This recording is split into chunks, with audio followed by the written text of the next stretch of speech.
বিশ্বের বেশিরভাগ দেশে সাপ্তাহিক ছুটি 2 দিন। বাংলাদেশ সহ এশিয়ার বেশ কয়েকটি দেশে বেসরকারি প্রতিষ্ঠানে সেটি আবার মাত্র 1 দিন। তবে উন্নত দেশগুলোর অনেকেই সপ্তাহে কর্মীদের 3 দিন ছুটি দেওয়ার কথাও ভাবছে। সেই পরিকল্পনার বাস্তবে রূপ দিল জার্মানি।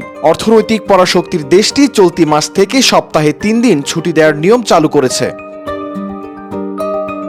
বলা হচ্ছে, কর্মীদের মানসিক উন্নয়ন, কর্মদক্ষতা বৃদ্ধি ও উৎপাদনশীল করে তুলতে 1 ফেব্রুয়ারি থেকে পরীক্ষামূলকভাবে সপ্তাহে 4 কার্যদিবস পদ্ধতি চালু করা হয়েছে। যদিও পর্যাপ্ত কর্মীর অভাবে হিমশিম খাচ্ছে জার্মানি, তার মধ্যেই আবার কয়েক ডজন কোম্পানি পরীক্ষামূলকভাবে তাদের কর্মীদের কাজের সময় কমিয়ে দিচ্ছে।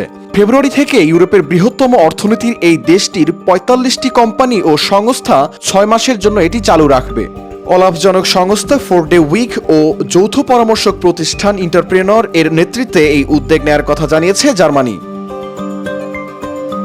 তারা বলছে, সপ্তাহে 4 কার্যদিবস চালু হলে কর্মীদের উৎপাদনশীলতা বাড়বে, ফলে দেশটিতে দক্ষ কর্মী সংকটের সমস্যাও কিছুটা কমবে। জার্মানি দীর্ঘদিন ধরে পরিশ্রম ও দক্ষতার জন্য বিখ্যাত। তারপরও গত কয়েক বছরে দেশটিতে উৎপাদনশীলতা কমে গেছে অনেকাংশেই।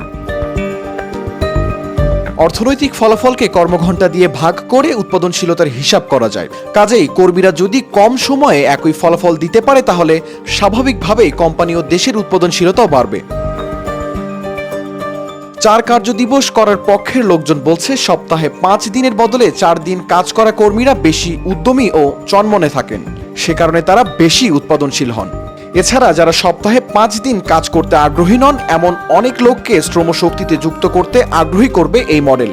এতে কর্মী সংকট অনেকটাই কমবে। এর আগে যুক্তরাজ্য প্রায় 3000 কর্মীকে নিয়ে 4 কার্যদিবসের পরীক্ষা চালিয়েছিলেন কেমব্রিজ ও বেস্টনের গবেষকরা। তারা দেখেছেন 40% অংশগ্রহণকারী এ পরীক্ষার পর চাপ কম অনুভব করার কথা জানিয়েছেন, আর কর্মীদের চাকরি ছাড়া কমেছে 57%। এছাড়া কাজের সময় কমানোর ফলে অসুস্থজনিত ছুটিও কমেছে 2/3। শাহরিয়ার কবির, প্রবাস খবর।